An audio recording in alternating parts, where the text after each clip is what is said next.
Greetings and welcome to Mount Olympus. I am Hercules Invictus, and tonight on THEOSOPHIA, I am proud to bring you Lynne Miceli and Edgar Cayce's ARE in NYC. Greetings, Lynne. How are you? Greetings. Good. Thank you, Hercules. And my guest tonight is Catharine Allan, who I have had as a guest here before a while back. She's a psychic, medium, author, and a teacher. Welcome, Catharine. Thank you. Nice to be back. And Catharine has studied sound healing, chakra cleansing, Reiki, gemstone healing, spiritual cleansing, Bach flower remedies, and all to serve her international clientele who benefit from her skill and healing energies. Her 33 years of experience as a medium, healer, and tarot card reader provide her with a deep knowledge that is strengthened by her naturally powerful intuition. Catharine is a sought-after medium and also broadcasts a weekly radio show, The River Rain Show. She lives in Quebec, Canada.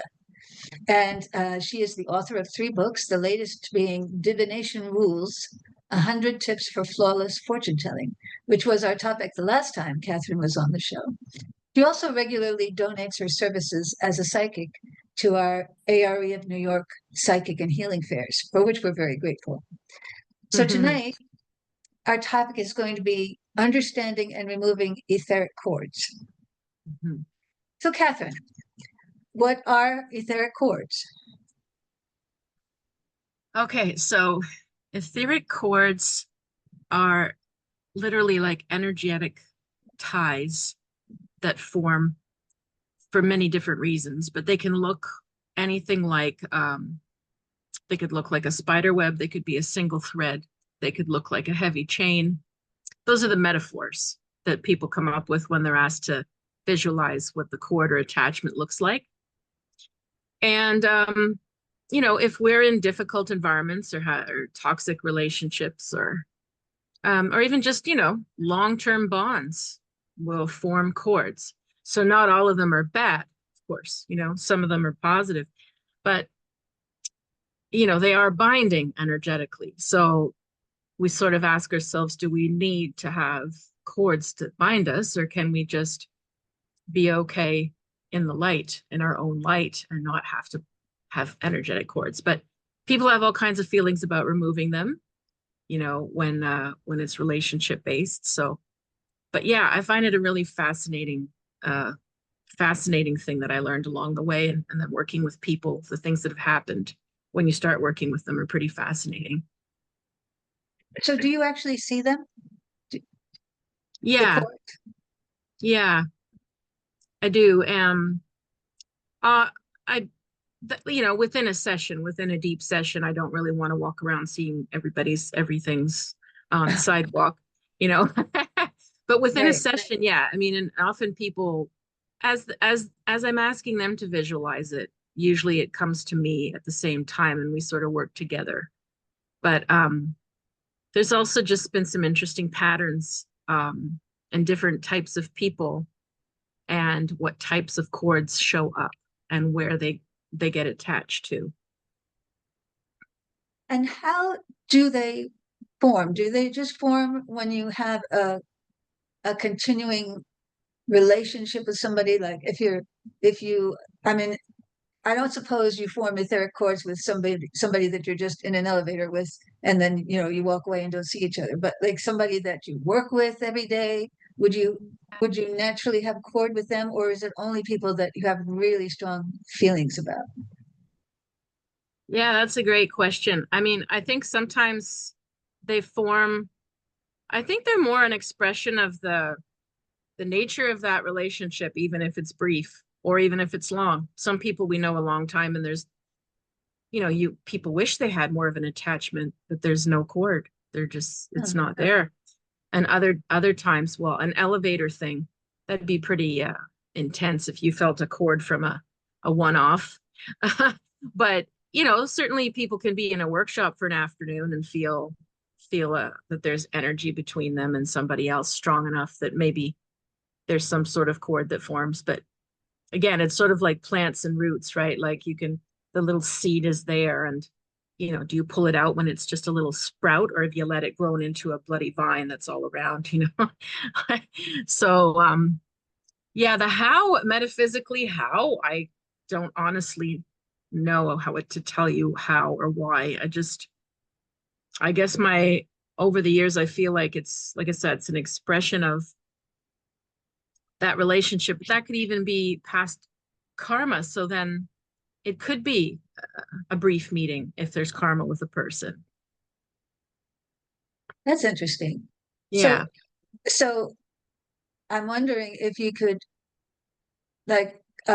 come in contact with somebody that you knew in a previous lifetime, and there'd already be kind of like a cord that you'd feel.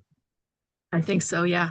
Yeah. I mean, we've all had like weird, inexplicable encounters, right? With people that's like, why would this be so intense? I just sat with this person on a train for an hour, Right. Or why would this be so familiar too? Like in the good sense. Right. Yeah. And is it only people that we have cords to? Would it also be animals, or would it be places or things?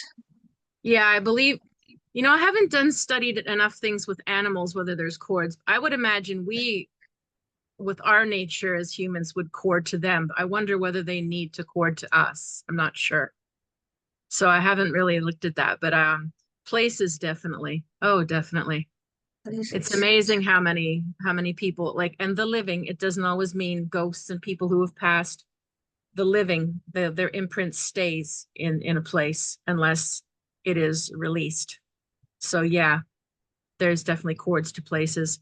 And I think there's probably cords to different landlines, like different land on the planet, different places. Because why can you just be walking somewhere you've never been and go, oh, I don't know, I don't feel at ease here. You don't know anybody. There's no history. There's text, and the opposite too. You just feel at home somewhere. And things like some things. Oh, yeah, objects.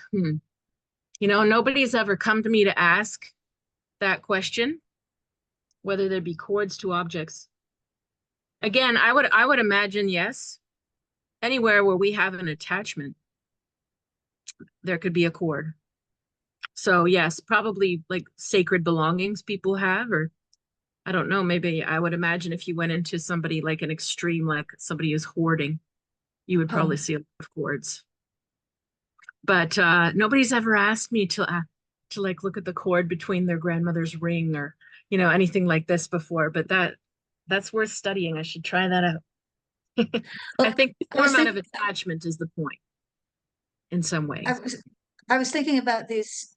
Well, the idea that people have that certain objects might be sort of cursed in a way, and I was wondering if that could have to do, or just a feeling that you get from certain objects, maybe in an antique store or a museum or something like that. Yeah. Certainly, you pick up things in antique stores, and there's like a heaviness or a density to certain objects. I'm not sure though whether there'd be necessarily a cord that you would attach to by holding it, but you might be feeling the presence of the other person, the other owner, who is attached to that object energetically still. So yeah, psychometry is pretty fascinating when you do that. Yeah. Have you tried that? I know I actually haven't, but I know other people who do, and yeah. Yeah. So, what can we feel these cords? Is there a feeling that you have when you have cord to someone, and then it might feel different if it was removed? Yeah, definitely. So first of all, like most of the people that I've used this with have been in difficult relationships that they find hard to shake the person, set the boundaries, whatever. They can't let go of somebody, no matter how hard they're trying. That's when they consciously come and we work on that. But then other times it's happened during Reiki sessions where I just feel them or see them as I'm working around in and around the body and ask the person what's going on with it and if I can remove it. One woman in particular came years ago for Reiki, and she just wanted to feel better. She didn't have any real goal in mind. And as I was working on her, I saw a cord attached to her hip and in like deep in through the hip and into the ovary area. And she said, yeah, I have chronic problems there. And I said, well, I'm seeing some sort of cord coming out of this. If you want to explore it. She said, okay. And at the other end of this cord, as we worked through it, was, I believe, her dad. And it wasn't an easy relationship. And so I asked her, did she want to work on cutting and removing it? She said yes. And she reported back to me maybe a month later that her physical symptoms had disappeared, even though she'd been to doctors. So yeah, it depends on what the nature of it is, how long it's been there, how, like I said, is it an old vine that's just dug its way in under the concrete here in your body? Or is it something surface that you can, a lot of them are very easy if they're newly formed and felt. You know, think about a good day you're having, feel wonderful. And then like you said, elevator ride or something, and you just feel like some sort of ick on you.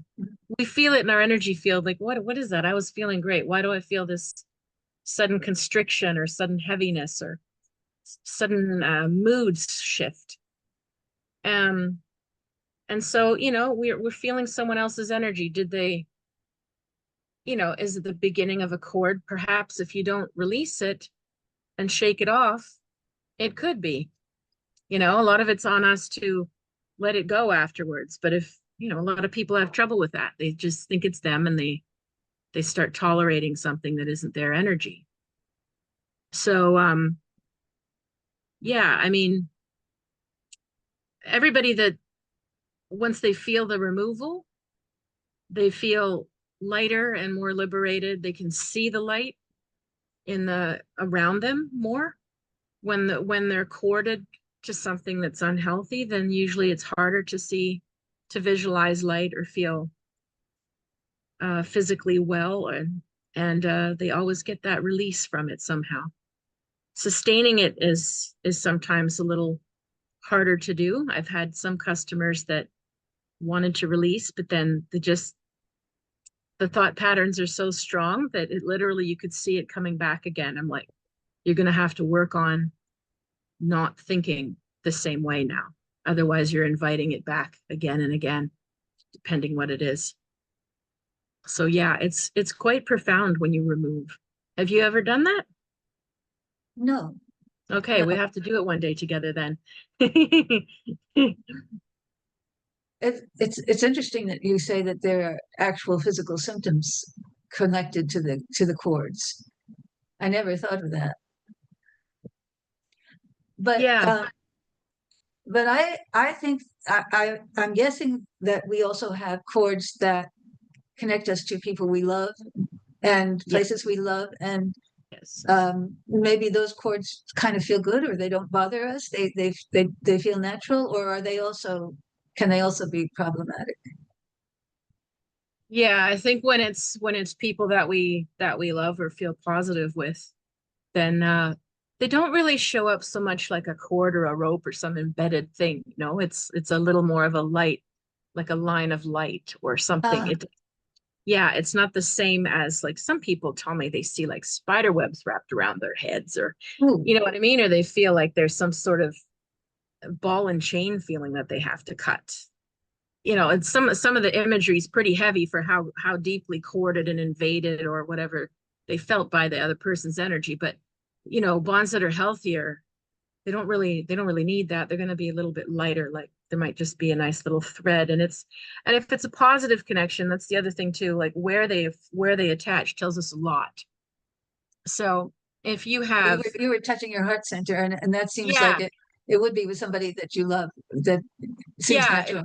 if you've got a good connection, people often feel a heart to heart cord, or like maybe, you know, to their solar plexus or something like that. They have a strong mental connection.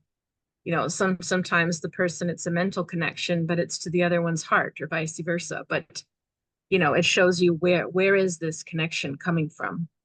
So yeah, if it's lighter and you know, when you visualize that attachment or that cord, people will feel better. If it's a healthy relationship, they'll feel more secured, right? Like otherwise we're sort of floating in space, right? Without any attachments at all in life. So the ones we have that are positive, yeah, I think they root and they anchor us in a good way. Yeah. That makes sense.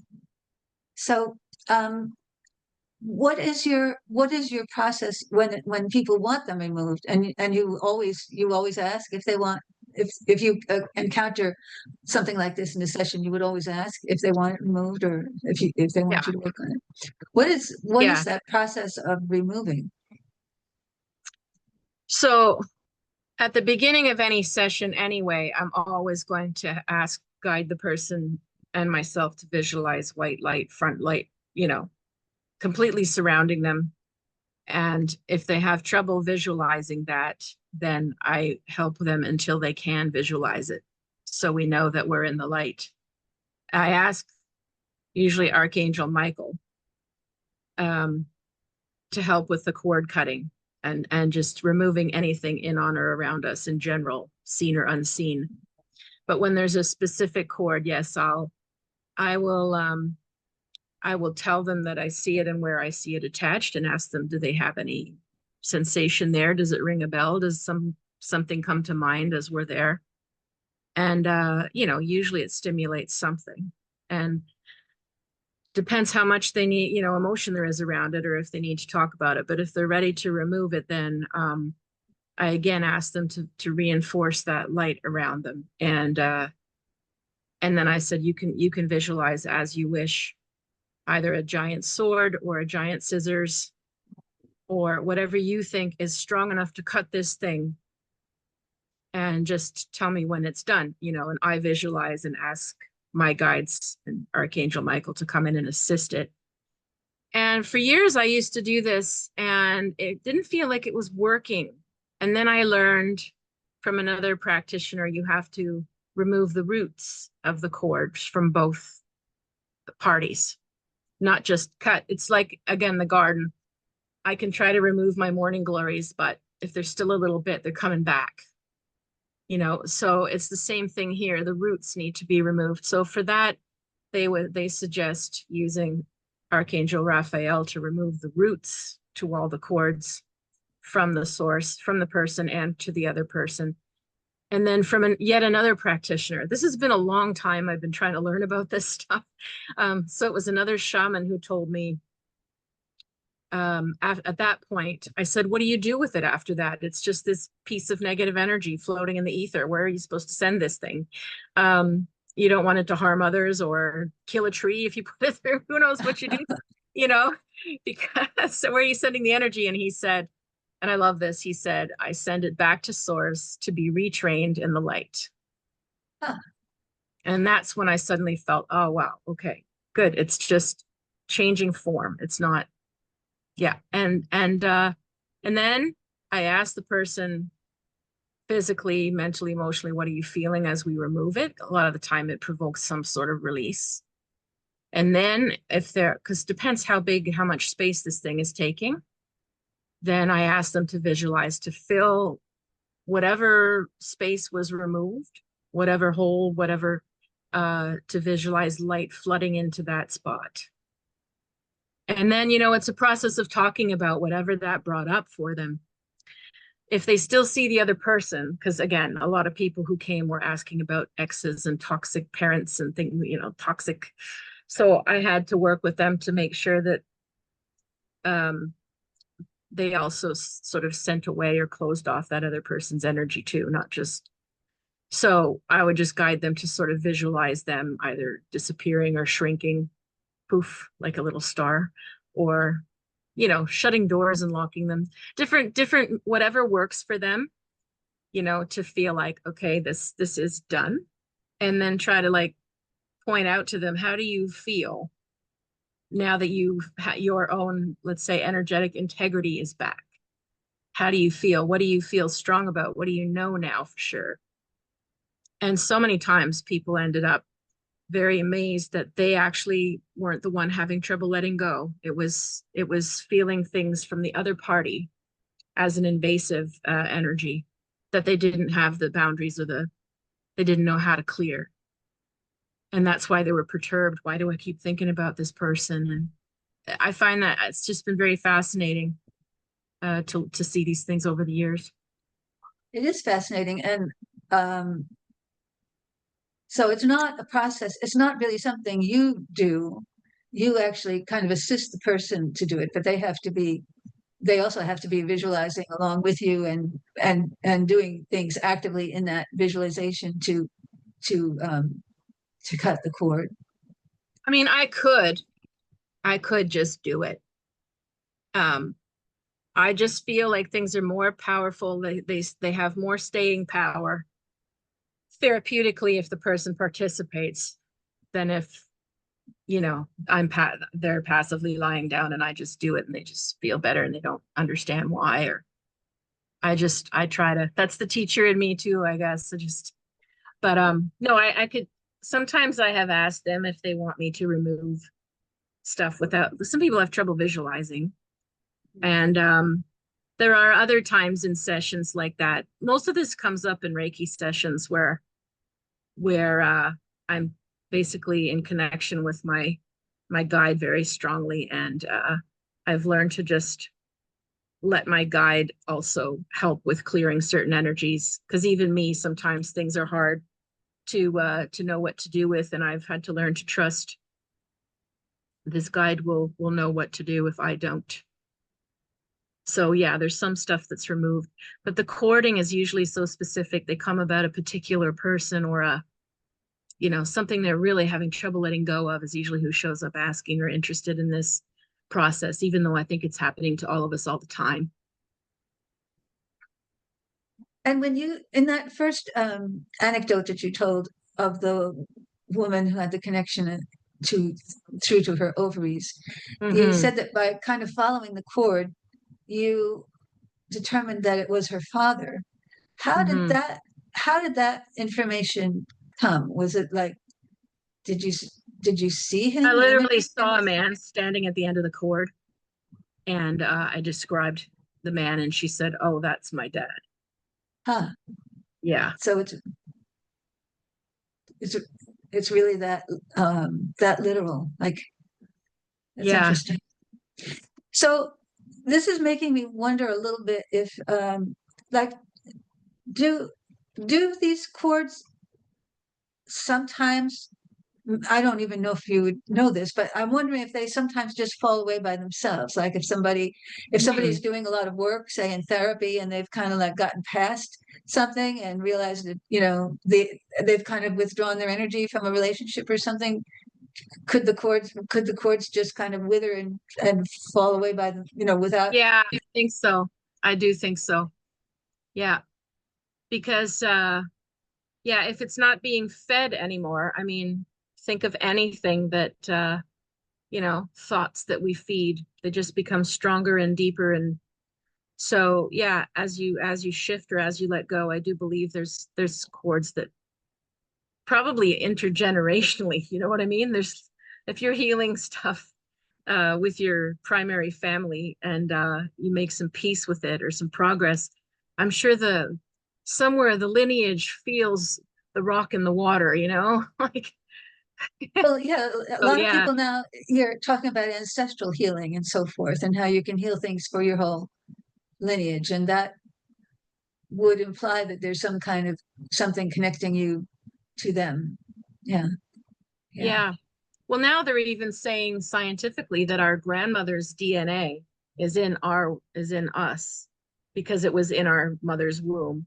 And so if you think about even just genetics as a cord, you know, let alone all the psychological patterns that run through families based on whatever they did or didn't do for survival or security, or it's like a giant cord that we all, right? Like a giant trunk, and we're all little branches of it. And then if you're trying to heal it, what do you know, are you the branch that broke from the tree? Like, it's yeah, it's pretty powerful when you look at it intergenerationally. You know, and I think, you know, just by making a lot of it conscious, like we do in therapy, I think who knows whether you ever cut these things completely when it's your ancestry. I don't know. I think it'd be pretty hard, but you can probably like minimize, you know, and be, like I said, that little leaf on the branch instead of being entwined and in the gnarly roots of something. You're still witness to it and part of it because you're part of them. But, you know, but then maybe your work allows that next little twig to like bloom in a different direction than the family. I don't know. All these metaphors tonight, eh? Yeah, well, just this conversation is making me think about cords because, you know, there's the umbilical cord that, you know, connects us and has to be cut at birth, but Yeah. it's necessary, you know, during gestation. It keeps us alive during, you know, in the womb. And then there's what they talk about is the silver cord that connects us to our body. So when you go off in some sort of out of body experience, you kind of follow that silver cord. They call it a silver cord, and I guess that's because maybe psychics have been able to see it. They call it a silver cord that brings you back, connects you to your body as long as you're alive in that body. So that this whole thing about cords suddenly just kind of bloomed in my mind. Yeah. Yeah. So Yeah, it's a super powerful symbol. Yeah. yeah. Yeah. So then it seems pretty obvious that you could still have cords connecting you with people or pets on the other side, no longer on this earth plane. Yeah. And Yeah, and I have some theories about that too, because you know, working as a medium for so many years, you see all kinds of stuff. And sometimes people actually get, you know, upset if their loved one just goes to the light quickly. okay. They want them to hang around them, right? I joke like they want them to tell them, you know, give them a parking space every time, or tell them like make their decisions for them or something. Yeah. But in a sense, that's a form of like a cord that you're forming to that person that eventually does need to be let go of. And you know, I've told people, you know, some people feel comforted that they feel like their grandpa's always around the kitchen that they grew up in, and they always feel them around. And it's like, okay, but at what point do you have to let go and let grandpa go to the light here and transcend? You're not going to lose, people fear they're going to lose the memory or lose the feeling. But, you know, signs come, the connection comes in a different form after that, that is much lighter and more subtle than when things are corded and, you know, more easy to identify. So that's, you know, that I find that fascinating too. And even you're mentioning pets, even my own cat that passed 3 years ago. I was very attached to this kitty. I had a very hard time grieving him, and I'd never cremated a pet before, and it was the first time. And I'm always fascinated to see what happens with, you know, how their soul transitions. The first cat that was mine, she passed overnight. I didn't take her to be euthanized or any of that. Her spirit was distressed, honestly. She came to me in visions distressed for a couple of years before she was okay. The one that I chose to euthanize right away was happy on the other side, was the most present of all. And then the one that I cremated, I didn't really feel him around that much. And then finally this year, so 3 years later, I had a dream where he's emerging from ashes. Huh. You can't make this stuff up. And I thought to myself, I wonder if my hanging on to his ashes is a cord preventing his ascension because the other cat came so quickly, you know? So at some point I will figure out where and how to release the ashes, and I'll let you know whether his spirit is suddenly more free to come, because it's sort of, again, a proof of attachment versus or courting, or yeah. That was interesting what you said a little way back about how people don't want to let go of the connection. They like the idea that their loved one is around them, but that after the loved one goes to the light, there is still there's still the connection, but it's different, it's lighter. And yeah, I think there's a fear of losing that connection, but I guess you never can really, if it's someone you love. Yeah, that's the thing, right? People are afraid that they're going to forget the person if they're not always around. But I think that's where it requires a lot deeper work, because I don't think that any true love bond ever goes away. I think it always lasts no matter what. So it's like having the confidence that energy of love, or the memories that you feel, you don't need some physical proof like an urn on your shelf. It's inside you, the feeling, and your memories, and it's just, I guess a lot of people find that level of inner work or subtlety hard. We look for material, tangible stuff, so we put monuments, and when really we can. A lot of people tell me their loved ones will come back in the form of birds. Birds and animals seem to show up an awful lot when people get their signs. So Butterflies. Butterflies, yeah. And that sort of makes sense, that it's a light, it's in the air. It's like, it's a light connection now. Right. Yeah.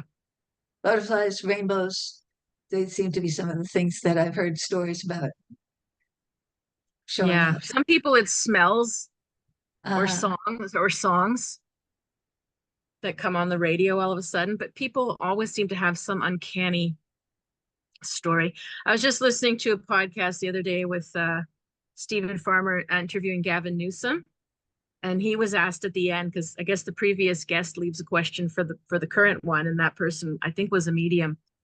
And so the question was, have you had any signs from the beyond ever from a loved one? And even he sat there for a second. He's like, oh, no. And then he started, and then something starts to trigger. Then he's like, actually, when his dad passed, he said there was suddenly a peregrine falcon on the balcony.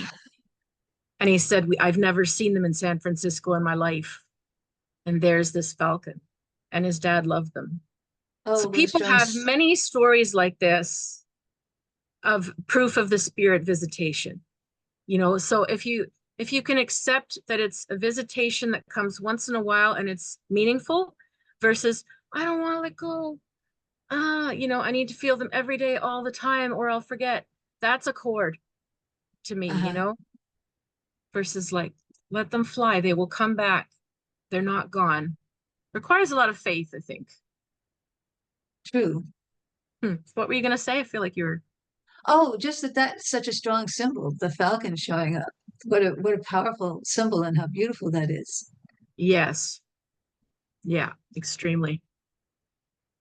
Yeah. So do you have other anecdotes about people who've come to you with cord situations? Yes, I do actually. This one sort of blows my mind, but if people want to try it on their own, maybe it'll help them. So when somebody is dealing with a very difficult type of person, I'm talking about narcissistic, sociopathic, there is no cord. They hover around like a mosquito that's not going to land. And people feel it and they're like, why won't this person go away? I can't stop thinking about them. And every time they never see a cord. They see, and I will ask the person also to visualize themselves, but also the other person in the light before we cut cords. Very often with this type of person, if that's the type they are, they can't see light around that person either. They show up as gray, foggy, fuzzy, or black, and there's no cords.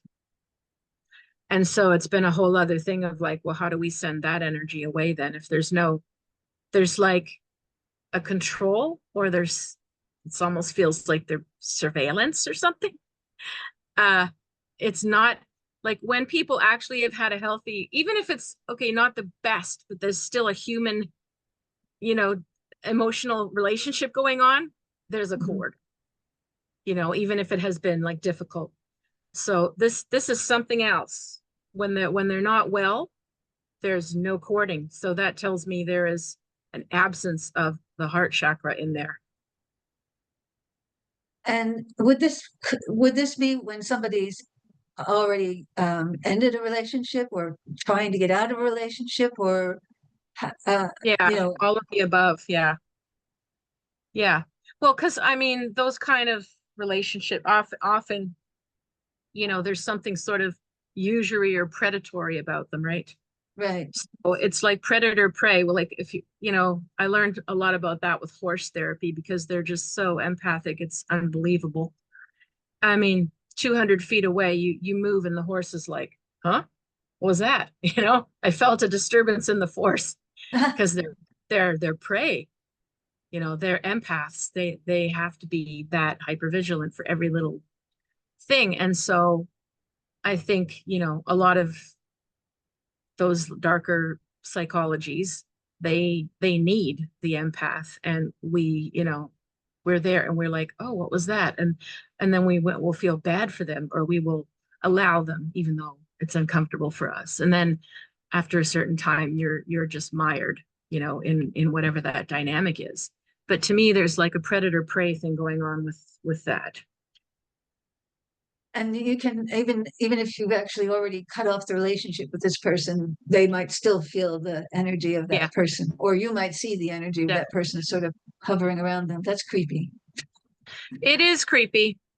And in some extreme cases, I realized even just thinking about them keeps the cord around. They feel it. They have an incredible radar, these kind of people. Like on the full moon, our last full moon, I decided to just, I had a whole bunch of sage and stuff, and I just sort of felt like it was time to cleanse and clear. And so I was outside with my sage, and I just asked to release all kinds of things that were coming up, or even in my building, or the people around, like anybody in pain. And so I did there's someone that I knew quite well who used to rent the garage underneath me. And the girlfriend was this kind of type, let's just say. And I was releasing that, and I could feel his attachment still, as if he was still in the garage, even though he moved several years ago. So his energy was still stuck there, and I could feel the pain that was still stuck there with him, including in the relationship. And so I just did work and prayers to help release it, including her. And she felt it. He didn't get in touch with me, but she's messaged me 4 times since I did this ritual. We don't talk for years. She feels it they're like, whoa, my supply, something's missing. What's going on? And they just somehow know, and they go and they'll reach out. This is why they are so hard to cut cords with, because we all have that person. What, they're ignoring me? Okay, just move on from him. He's not the right guy. And as soon as you let go, there he is. And you're like, what's going on? They just have some extrasensory predatory kind of, I don't know what, because I don't have it, but it's like empath in reverse. Where's something's missing. And crazy. Empath in reverse. That's interesting. Interesting way to look at it. Yeah, you've got the heightened perception, but you don't have the empathy. Mm-hmm. That's pretty creepy, right? You don't have the genuine caring. Yeah. So this is kind of also reminding me of situations. Because they usually say that in possession, the person who's been possessed has in some way allowed that other energy to come in, not maybe consciously, not maybe intentionally, but in some way they've opened themselves up to that energy. No, that's a great point. I mean, the chords are sort of the beginning metaphor of like something, something that we let in, got attached to, got used to, adapted to, forms a chord. It could, if it's healthy, okay, it's a nice one, it's securing. If it's not healthy, well, now like, oh, got this shoulder pain that just won't go away. Well, when did that start? Well, I had this really awful boss and that job, and maybe you're still carrying something from the past, and there can be a cord maybe wrapped around your shoulder. But when you're talking possession, the level of invasion that took place, or that person, did they allow? I don't know. I don't know how conscious the person is who allows something to invade to that degree. Have you had much experience with that? No, Yeah. I've only, read about it, but it seems like sometimes it may be something like alcoholism, where you've kind of um, deteriorated your boundaries through Yes. alcoholism or drugs or something that Yes. allow something else to come in, or Or schizophrenia or something, where there's a confusion, of self versus other, or different unintegrated parts. And it's another possible one. But right. yeah. Yeah. I mean, your boundaries would have to be so porous, and you're so used to just allowing things, and then something much stronger gets in. Yeah. I had an experience like that many years ago. I was working at this metaphysical store, and I was about to sit down to do a reading, and I felt something. I'm like, what was that? I had no experience with this yet. So I'm like, well, I don't know. I didn't see anything. Maybe you just keep working, keep going on. But I had, aches and pains in that area? Yeah, off and on. I was getting older. And then I went to Sedona in 2013. So it's 5, 6 years after this thing happened. And this guy right away said, oh no, it was a woman that I met on a little Cessna plane. We were going from Sedona to the Grand Canyon. And actually, this is a cool chord story, because there's positive, and then she pointed out something negative that I had to remove. But so we're on this little plane to Sedona, and there's only 7 or 8 people on the plane, and I didn't feel anybody was relating to me at all. I was just there myself. And we landed at the Grand Canyon. We got into a helicopter, and then you go down to the Colorado River, and get in a boat, which is great. And all of a sudden, I'm coming down the steps towards the river, and I feel her just like put a line to me. Literally, I just felt like, ding, she's connecting to my energy. She went, "You okay up there, hon?" I'm like, "Yeah, I'm good." And she just started talking to me. And then at lunchtime, she said, "I don't know how you feel about this, but I'm a reader." And I said, "I've been a psychic medium for this many years." She's like, "I've been a medium for this many years." And then she just pointed to my back, and she said, "You've got something attached to you right there." And it was exactly the spot where I felt something years ago, and I just had not realized it. I was just used to living with it. And she told me who to see to remove it. And I could show you a picture of when I arrived and when I left Sedona. It was 10 days, and I looked like a different person, because something had been removed. And then this other medium said to me, "You have to stop using your own life force energy all the time. You have to learn something like Reiki. You have to let this come through you, not driving from your own essence all the time. That's what's making you so tired, So Reiki really helped me learn how to let things come through and not stick as much. And that's when all of these things opened, and I could see them more, and I could see a whole other layer of reality going on. But that really struck me. So I had a physical symptom, and then I didn't know. And then it was removed, and I could feel it. And the other positive one, like I said, where it's just like, suddenly, we've all been at parties, and you feel like a faceless, and all of a sudden, why am I just zoning in on this one? Your energy is cording on some level. And the follow it and see. Interesting story. So, um, Have you had anything like this, or I sound totally strange? not exactly. Well, I've heard a lot of strange things, Catherine. It doesn't sound that strange to me, but no, I haven't exactly experienced anything like that. So did physical symptoms also go away after that was removed? And there was somebody there in Sedona who she referred you to who could work on you. So that turned out to be Yeah. a good trip, huh? Oh, yes. Yes, life-changing. Yeah. Yeah. So, I mean, it's always been an area that I have to be careful of, how much energy I take on and whether I clear it properly, because I'm just a spongy kind of person. And when you're working, with a lot of people and a lot of trauma, or you're in big cities, or you don't always clear everything, like spend your whole day doing this and clearing all day long. I mean, sometimes what it's felt like. So maybe I got a little lax about doing it, but usually if something was around me, my cat would let me know. I'd come home and she'd be staring over my head like, what's that? Just like, okay, something came home with me because the cat was acting weird. And then I learned better. Because before there's a cord, how do you explain it? Yeah, it's sort of the hovering thing again.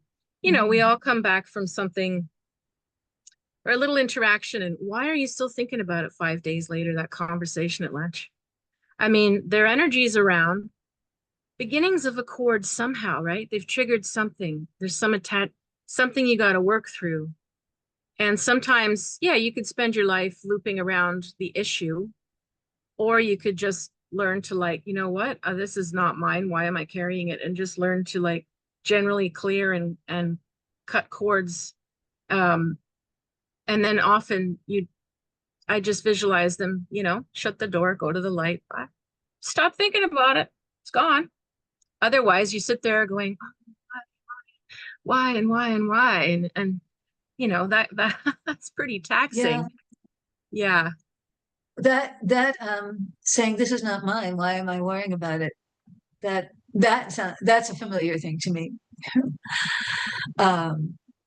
Yeah. Kind of getting caught up in other people's problems, and to the point where it becomes really stressful, and then realizing, you know what, this is not my problem. This is actually not my problem.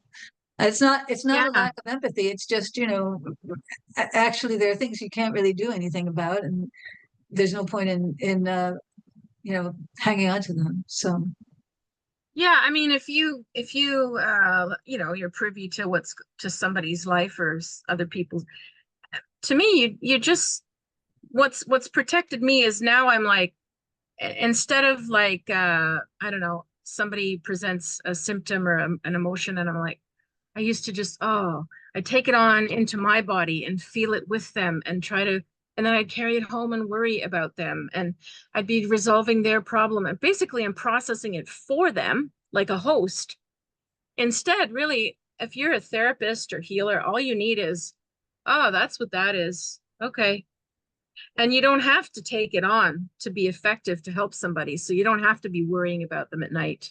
You just have to go, all right, that's what that is. Okay. And just be aware of what you're walking into. I find like I've been far more effective that way than when I was absorbing it all. I'm sure. Mm.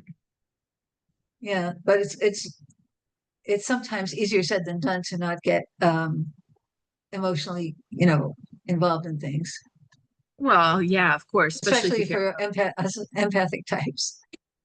Yeah, which is why we all have to be very careful how much we're marinating ourselves in the current world state, right?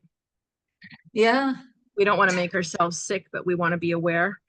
It's a pretty hard line to walk. It's a thin line. Yeah.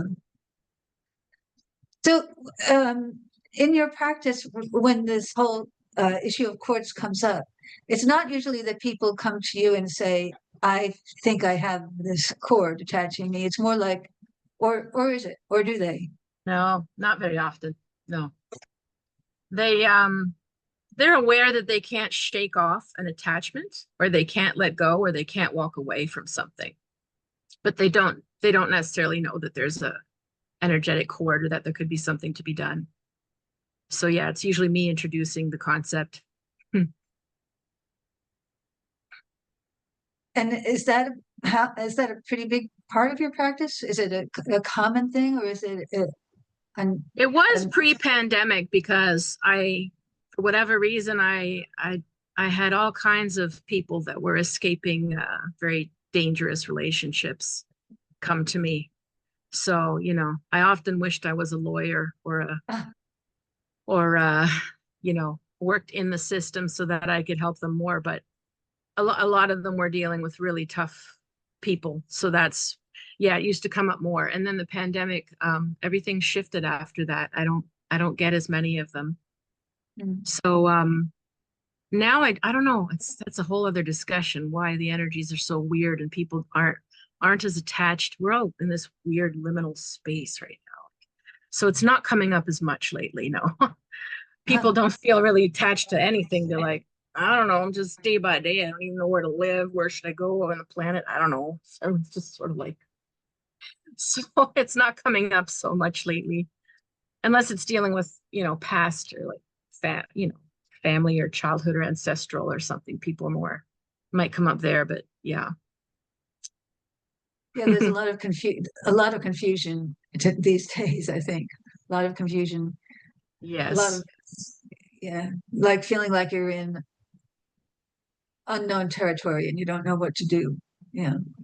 Yeah, and almost everybody feels like that I speak to, no matter no matter where they're from, rich or poor, what ethnicity, like what country, everybody's feeling that I talk to, ambivalent. People in Europe, people in India, everyone, they're like, it's going on all over the world. It's not just the US, it's everywhere. You sort of feel like there's nowhere to run right now. There is There's nowhere to nowhere run. to We have save. to figure it out as best we can, I Yeah, guess. yeah, Yeah. I mean, yeah. that's probably what we were born at this time to do, even though yeah. Yeah, we chose to come back to this somehow. I know. So like, really, why? But yeah. Yeah, no, I agree with you. So when I interviewed you the last time, you had recently published your book about divination. Yeah. And what's next? Are you working on another book these days? Yeah, I've got another one. I'm waiting for the editor to come start the editing process, but it's Oh, gonna it's be, already written. It's already yeah, written. yeah, I gave it to her at the end of May and I'm just waiting for the editing to start, but it'll probably be out next fall, they said, and it's gonna be called Are You a Little Bit Psychic? Huh. So it's yeah. My first book was a little bit of intuition, so they're going with the little bit of, but this is more of a beginner book. They said they want people who normally wouldn't talk about this stuff to pick up the book. So I had to really dig deep to go, what does that look like to be a beginner again? Or what things do people ask me when they're completely new at it, so that I can figure out how to put them in there and respond to it, So Or I'm looking forward. or what kind of experiences what kind of psychic experiences do people have that they don't identify as psychic experiences, and they don't realize that they're a little bit psychic? Because we all are, you know, but there are Right. people who totally reject that whole idea. And yet, Right. So this is like the fine line of like people who are just beginning but are like nervous and the total skeptic who is like, maybe for the first time in their life, they're like, why do I keep seeing the same number like every day? What's going on? Right? Like people that have a beginning awakening and then they're all heightened and think everything is a sign or whatever have you. Like I had to sort of address like what's real from what's not for the person who's having an awakening, or affirm like, yeah, like what are signs that it is awakening, but it doesn't mean you go declaring yourself like a medium tomorrow, but right. like it's beginning, So yeah, it was a trickier book to write because it's been a while since I was in that beginner space. So hopefully the editor likes it. We'll see. So that's interesting. We'll have to have you back when your book comes out and talk about it, and you'll probably get some really interesting feedback from people who are in that, opening space. That Yeah, I think so too. I think well, now this is just reaching out far and wide, right? Versus a niche type of book. So I am curious to see the response and what happens. And my publisher that I was with for 6 years was bought out by another bigger fish. So even that's just going to be another whole thing to see, because I'm supposed to do other interviews and things with this new contract. And yeah, I mean, the world's just changing so much. So it's really, I'm just in the day by day. We'll see how this goes, but I'm excited about it. Well, it is Yeah. exciting. Yeah. So, if people want to reach you, if they want a session with you, and you can do this remotely, these kinds of sessions that Yeah. you're describing? Yeah, for sure. Okay. Yeah, so my website is river-rain.com, or you can find me under my name, Catharine Allan, Facebook or YouTube or Instagram or all those things. My books, they're at Barnes & Noble or Amazon or wherever people find them. And yeah, I work virtually for sure. So look forward to it. And so that's river-rain. Dash. River-rain.com. River-rain.com. Yeah. Okay. Yeah. And if anybody wants to contact me, you can reach me through the New York Edgar CAYCE Center at, I'll spell it in a minute, info@edgarcaycenyc.org. So I'm going to spell that because Casey is not spelled like Casey at the bat. It's info, INFO, at EDGARCAYCENYC.org.